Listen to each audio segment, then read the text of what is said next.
Hi friends, welcome to அம்மி and பூமி kitchens. இன்றைக்கி மத்தியானம் லஞ்ச் செய்யறதுக்காக தான் கிச்சனுக்கு வந்திருக்கேன்.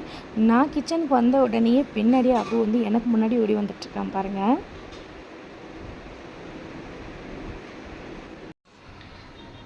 வெங்காயம், தக்காளி, கத்திரிக்காய், புளி கொஞ்சம் போல் ஊற வச்சுருக்கேன். இதில் கிரேவியும் நம்ம பண்ணணும், மட்டன் கிரேவியும் பண்ண வேண்டியது இருக்குது. நொறு டப்பா அதெல்லாம் வாங்கிட்டு வந்துருக்காங்க. ஸோ அதுவும் பண்ணணும். அட் த சேம் டைம் சாம்பாரும் வைக்க போகிறோம். சாம்பாருக்கு தான் கத்திரிக்காயெலாம் நம்ம ரெடி பண்ணி வச்சுருக்கோம். ஓகேங்களா? ஆல்ரெடி சாம்பார் பருப்பு பார்த்திங்கன்னா வேக வச்சு எடுத்தாச்சு. இப்போ நம்ம வெங்காயத்தை தாளிச்சிட்ருக்கோம். வெங்காயத்தை எண்ணெயில் போட்டாச்சு. ஆல்ரெடி சாம்பாருக்கு வெங்காயம் பொரிஞ்சிட்ருக்கு. இப்போ தக்காளி சேர்த்துக்கலாம்.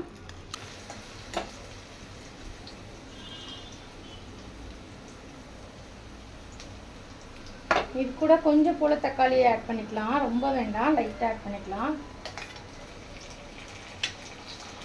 மீதி உங்களுக்கு கிரேவிக்காக எடுத்து வச்சிருந்தாங்க.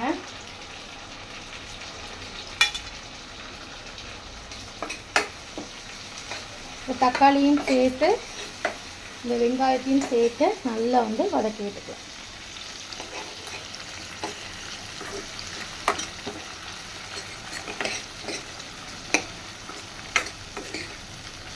வெங்காயமும் தக்காளியும் நல்லா வதங்கி வரட்டும். மசாலா ஆட் பண்ணிக்கலாம்.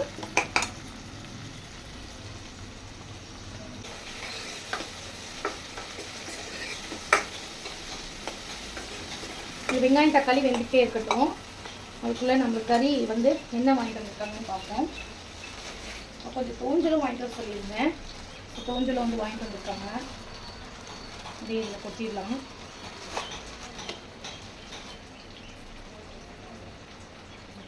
கொஞ்சம் எலும்போடவே வாங்கிட்டு வந்திருக்காங்க. இந்த கவரை எடுத்து வச்சுக்கணும். அதுக்கப்புறம் நொறு டப்பாவும் வாங்கிட்டு சொல்லியிருந்தேன். அதுவுமே வாங்கிட்டு வந்திருக்காங்க. இது ரெண்டுத்தையுமே ஒரே கிரேவியாகவே நம்ம பண்ணிடலாம். ஏன்னா 2 வேளை பண்ண முடியாது. ஸோ அதனால் ரெண்டுத்தையுமே ஒரே கிரேவியாக பண்ணிடுவோம். ஃபஸ்ட்டு நான் தண்ணி விட்டு பைப்பில் அலசி எடுத்துக்கிறேன். இது கிட்டத்தட்ட ஒரு 2-3 வாட்டி நம்ம அலசணும். இப்போ தான் நல்லாயிருக்கும். பக்கத்து தெருவில் பில்டிங் ஒர்க் போயிட்டு அதுதான் அந்த சுத்தியலோட சவுண்டு டிஸ்டர்பன்ஸாக இருக்குது.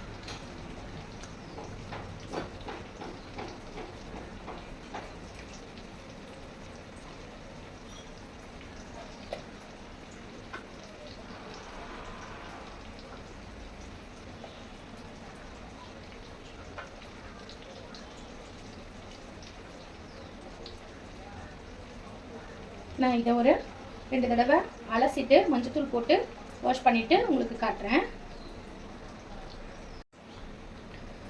பாருங்கள், நல்லா கழுவி எடுத்தாச்சு.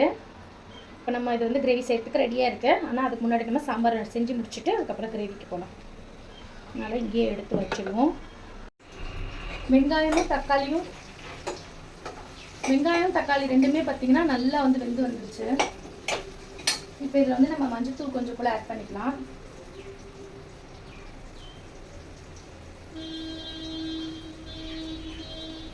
மஞ்சத்தூள் சேர்த்துட்டு குழம்பு மிளகாய் தூள், அதுக்கப்புறம் மல்லித்தூள் ஆட் பண்ண போகிறோம்.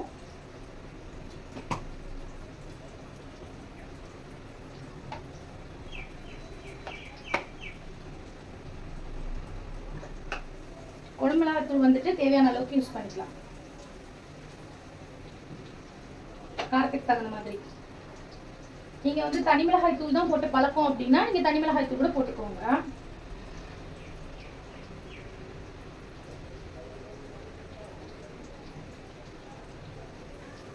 சாம்பார் பொடி இருந்துச்சுன்னா நீங்கள் அதே சேர்த்துக்கலாம் தாராளமாக.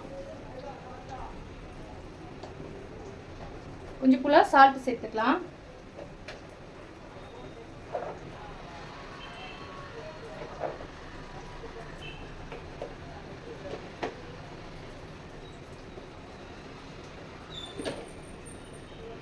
நான் சொன்னேன் இந்த சீக்ரெட் மசாலா இதுதான். நான் ஆல்ரெடி அரைச்சி நிறைய வச்சுருந்தேன். இப்போது காலி ஆயிடுச்சு. அகைன் நான் திருப்பேன். அது உங்களுக்கு நான் கண்டிப்பாக வீடியோவை போஸ்ட் பண்ணுறேன். சரிங்களா? இந்த சீக்ரெட் மசாலாவை நம்ம அதில் கொட்டிடலாம். இந்த நம்ம போட்டிருக்கக்கூடிய குழம்பு மிளகாய் தூள், உப்பு இது எல்லாமே வந்து நல்லா ஒரு மிக்ஸ் பண்ணிவிட்டு அதுக்கப்புறமா இந்த சீக்ரெட் மசாலாவையும் நம்ம இதில் சேர்த்துருவோம்.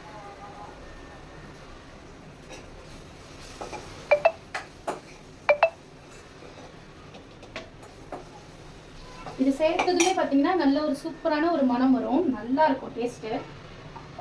நான் உங்களுக்கு நெக்ஸ்ட் வீடியோவில் கண்டிப்பாக வந்து இது உங்களுக்கு எப்படி செய்யணும் அப்படின்றத சொல்கிறேன், சரிங்களா?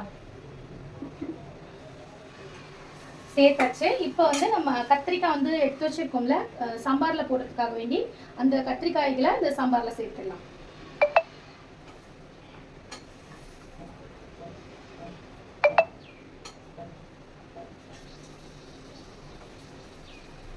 அவ்வளோதான். இப்போ கிரேவிக்கு மட்டும் வெங்காயம் தக்காளி வந்து ரெடியாக இருக்குது. என் முகத்தில் ஃப்ளாஷ் அடிக்குதுன்னு நினைக்கிறேன். இந்த ஜன்னலோட இது வந்து அடிக்குது. இப்போ இது நல்லா ஒரு கலக்கிட்டு கொஞ்சம் போல் தண்ணி விட்டு வேக விட போகிறோம். அது என்ன தண்ணினா பருப்பு தண்ணி. நம்ம ஆல்ரெடி வந்து ரெடியாக எடுத்து வச்சுருக்கோம்ல, இந்த பருப்பு கடைஞ்ச தண்ணி. பருப்பு அடியில் இருக்கும், மேலாப்பில் வந்து அந்த பருப்பு கடைஞ்ச தண்ணி இருக்கும்ல, அதை எடுத்து நம்ம இதில் ஊற்றிக்கலாம். இல்லைன்னா அடி பிடிச்சிடும் நமக்கு.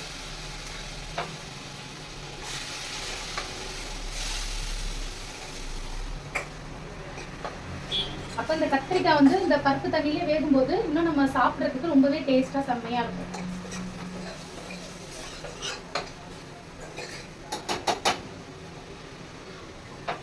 இந்த கத்திரிக்காய் வேகிற அளவுக்கு ஊற்றிக்கோங்க. ஒருவேளை நீங்கள் வைக்கிற அந்த பருப்பில் வந்து தண்ணி கொஞ்சம் கம்மியாக இருக்குது, வெறும் பருப்பு மட்டும்தான் இருக்குது அப்படின்னா நார்மல் தண்ணி ஊற்றிக்கலாம், உங்கள் இஷ்டம், சரிங்களா?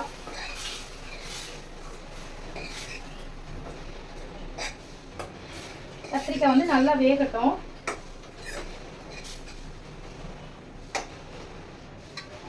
காலையில் வடித்த சாதம் வந்து பசங்களுக்காக செஞ்சு கொடுத்து அனுப்பிச்சாச்சு. இப்போ நம்ம வந்து மத்தியானம் வந்து ரெடி பண்ணிட்டு இருக்கோம். சாயந்தரம் வந்து பசங்க வந்து சாப்பிடுவாங்க, கரெக்டாக இருக்கும் அவங்களுக்கு சாப்பிட்றதுக்கு. இந்த கத்திரிக்காயில் தண்ணியை ஊற்றிட்டு கொஞ்சம் மூடி போட்டு வேக வச்சிடலாம். ஏன்னா அப்போ தான் அது சட்டுன்னு வேகும், இல்லைன்னா கொஞ்சம் லேட் ஆகும் வேகிறதுக்கு. அதனால் ஒரு மூடியை போட்டு விட்டுருவோம். மூடி எடுத்துட்டு வரேன். இப்போ கொஞ்ச நேரத்தில் என்ன ஆகும்னா இந்த கத்திரிக்காய் வந்து சூப்பராக சாம்பார் பருப்போட சேர்ந்து நல்லா வெந்து வந்துடும், நல்லா இருக்கும், சரிங்களா? அடுத்து நம்ம என்ன பண்ண போகிறோம்னா புளி கரைசல் வந்து ஆல்ரெடி வந்து தண்ணியில் விட்டு புளியை வந்து வச்சுருக்கேன் நான். இப்போ இதை லைட்டாக நம்ம கரைச்சிட்டு சாம்பார் போட்ட உடனே இதில் இந்த பருப்பை போட்டதுமே நம்ம இதை போட்டு கலரிட போகிறோம், சரிங்களா? அதனால் புளி கரைசலையும் இந்த பத்திரமா எடுத்து வச்சுக்கலாம். அதுக்கப்புறம் சாதம் வந்துட்டு ஆல்ரெடி வந்துட்டு குக் பண்ணது வந்து காலையில் குக் பண்ணேன்னு சொன்னேன் இல்லைங்களா? இப்போ வந்து சூடாக ஹஸ்பண்டுக்கு கொடுக்கணும். ஸோ அதனால் வேண்டி சாப்பாடுமே வந்து வச்சுட்டேன். ஆனால் இன்னும் வந்து ஸ்டவ் ஆன் பண்ணல. ஸோ ஸ்டவ்வை இதை வந்துட்டு ஆன் பண்ணிக்கிடுவோம். இன்னும் ஒரு 3 விசிலில் பார்த்தீங்கன்னா சூப்பராக வந்து சாப்பாடு ரெடி ஆகிடும். ஃப்ளாஷ் அடிக்கிறதால சரியாக வந்து கிளியராக ஃபேஸ் தெரியுதா எனக்கு தெரியல, குக் பண்ணுறதும் தெரியுதான்னு தெரியல. வீடியோ வந்தால் தான் தெரியும் எனக்கு. கொஞ்சம் ஸ்லிம் பண்ணிக்கலாம். ரொம்ப வந்து ஹீட்டு ஹெவியாக ஏறுது, அதனால் கொஞ்சம் ஸ்லிம் பண்ணிட்டேன். கத்திரிக்காய் பார்த்தீங்கன்னா நல்லாவே வெந்து வந்துருச்சு, சூப்பராக நல்லாவே வெந்துருச்சு. இப்போ இந்த ஸ்டேஜில் நம்ம ஆல்ரெடி எடுத்து வச்சுக்கக்கூடிய பருப்பு வந்துட்டு சேர்த்துக்கலாம்.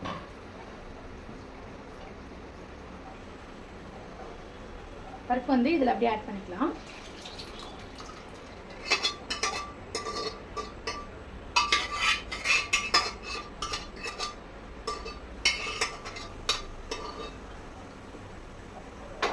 இந்த பருப்பில் வந்து இன்னும் கொஞ்சம் தண்ணி சேர்த்து ஊற்றிக்கலாம். தண்ணி வந்து சேர்த்துட்டேன், தண்ணி இதில் ஊற்றிடுவோம். இதை சிம்பிளில் போட்டுடலாம், வேலை முடிச்சு. இப்போ இன்னும் இதில் என்ன சேர்க்க வேண்டியிருக்கு அப்படின்னா நம்ம புளி கரைசல் சேர்க்கணும் இல்லைங்களா? இதை நல்லா கலந்து விட்டுட்டு நம்ம புளி கரைசல் சேர்த்துடலாம்.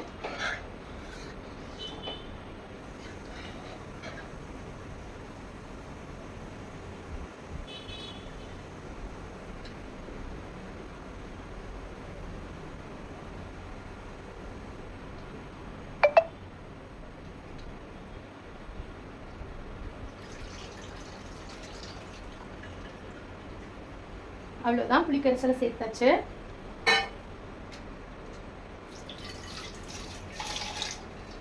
இப்போ இதில் பெருங்காய பொடி சேர்த்துக்கலாம்.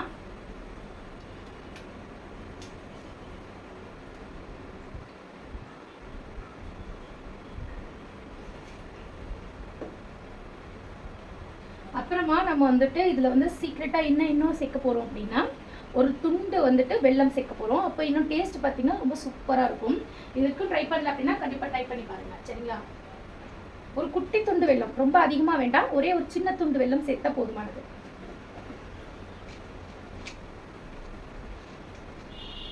குட்டியாக இருக்கிறதுலே ரொம்ப குட்டியாக இருக்க இந்த வெல்லத்தை இதில் சேர்த்துக்கலாம். ஃபைனலாக கருவேப்பிலை கொத்தமல்லி சேர்க்கணும் நம்ம கொதிக்கும் போது. இப்போ இதை சேர்த்து ஒரு கிளறிடலாம்.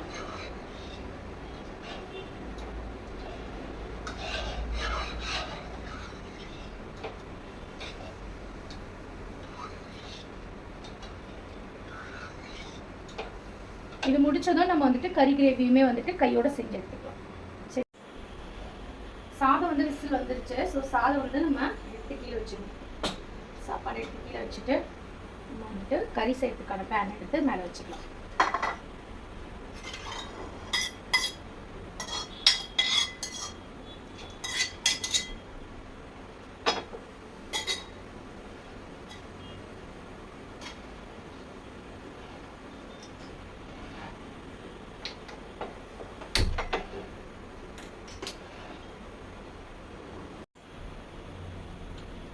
சாம்பார் நல்லா கொதிச்சு வருது.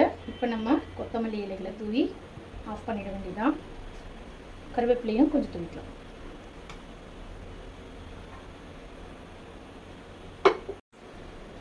பேன் நல்லா சூடாயிடுச்சு. இப்போ நம்ம எண்ணெய் சேர்த்துக்கலாம்.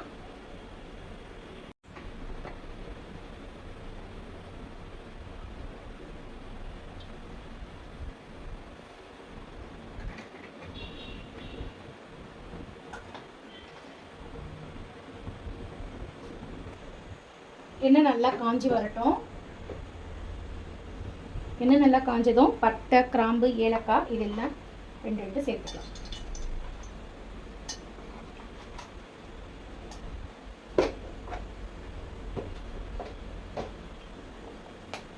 இப்போ நம்ம நறுக்கி எடுத்து வச்சுருக்கக்கூடிய வெங்காயத்தை சேர்த்துருவோம்.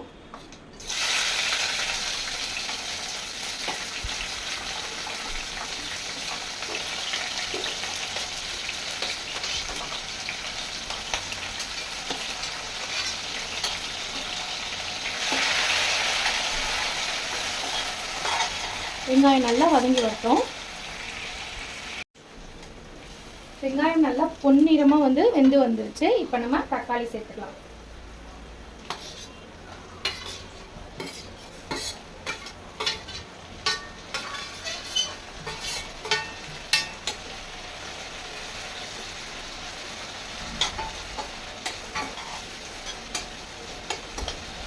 தக்காளி, வெங்காயம் இது எல்லாமே நல்லா வந்து வதங்கி வர்றதுக்காக வேண்டி கொஞ்சம் போல உப்பு சேர்த்துவோம்.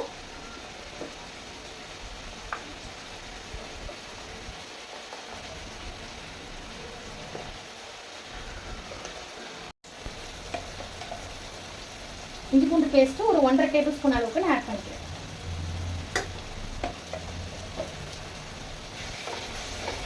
இதையும் சேர்த்து நல்லா வந்துட்டு மிக்ஸ் பண்ணிக்கோங்க.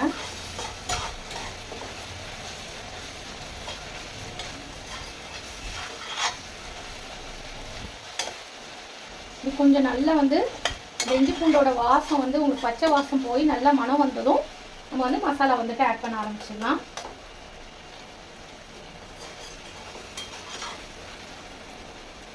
இதில் வந்துட்டு குழம்பு மிளகாய் தூளை ஆட் பண்ணிக்க போகிறோம்.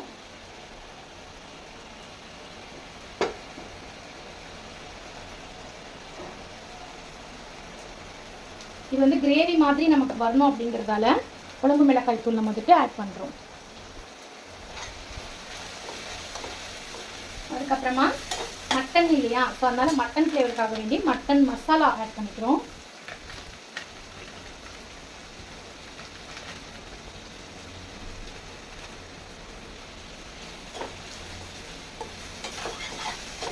இதையும் சேர்த்து நல்லா மிக்ஸ் பண்ணுங்க. அதுக்கப்புறமா மஞ்சள் தூள் ஆட் பண்ணிக்கலாம்.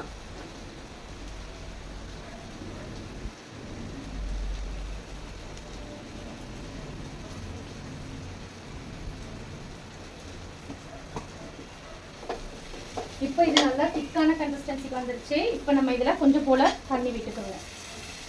லைட்டாக விட்டுக்கலாம். இந்த வெங்காயம், தக்காளி, மசாலா எல்லாமே வந்து கலந்து வரதுக்காக வேண்டி.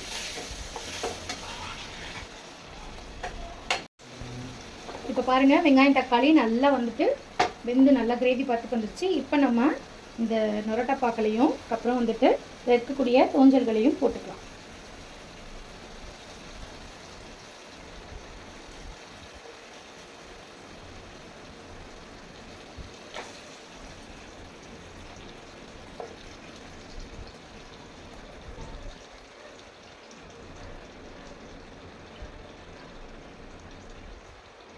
ஒரு கிளறிட்டு மூடி போட்டு நல்லா வந்து வேக வச்சு எடுத்துக்கலாம்.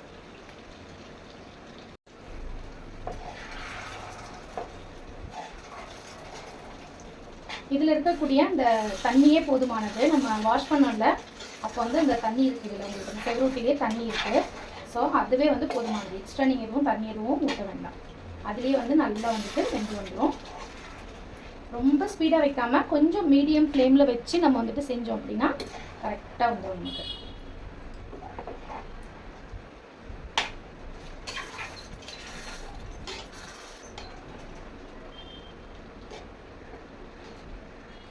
இப்போ நம்ம இந்த மூடி போட்டு வச்சிடலாம். ஒரு 5 நிமிஷத்துக்கு இது அப்படியே வேகட்டும். இப்போ நல்லா வந்து கொதிச்சிட்ருக்கு. இன்னும் கொஞ்சம் நல்லா ட்ரை ஆகிற அளவுக்கு நம்ம விட்டுடலாம். இது 5லேருந்து ஒரு 10 நிமிஷம் அளவுக்கு நீங்கள் ட்ரை பண்ணணும். அப்போ தான் அந்த கிரேவி வந்து சூப்பராக கிடைக்கும். இல்லை நமக்கு லிக்விடாக வேணும் அப்படின்னா நீங்கள் கொஞ்சம் நேரம் அப்படியே வந்து விட்டுட்டு நீங்கள் எடுத்து சாப்பிட்டுக்கலாம். நார்மலாக வந்துட்டு இந்த மாதிரியான ஃபுட் எல்லாம் பார்த்திங்கன்னா நல்லா வந்து ட்ரை பண்ணி சாப்பிட்டா தான் நல்லாயிருக்கும். குழம்பு மாதிரி வேணும் அப்படின்னா தேங்காய் அரைச்சி ஊற்றினா இன்னும் கொஞ்சமே நல்லாயிருக்கும். அவ்வளோதாங்க, ரெடி ஆயிடுச்சு. இது மேலே வந்து மல்லியும் கருவேப்பிலையும் தூவியாச்சு. இனி சாப்பிட வேண்டியதை பாக்கி. நம்மளுடைய சேனலுக்கு தொடர்ந்து சப்போர்ட் பண்ணி கொடுத்துட்டு இருக்கக்கூடிய அத்தனை அன்பு உள்ளவங்களுக்கும் மிக்க நன்றி சொல்லிக்கிறேன். இதே போல் தொடர்ந்து எனக்கு சப்போர்ட் பண்ணி கொடுத்துட்டே இருங்க. யாராவது சப்ஸ்கிரைப் பண்ணாமல் நம்மளுடைய சேனலை வாட்ச் பண்ணிட்டு இருக்கீங்க அப்படின்னா மறக்காமல் சப்ஸ்கிரைப் பண்ணிக்கோங்க. தேங்க்யூ ஃபார் வாட்சிங்.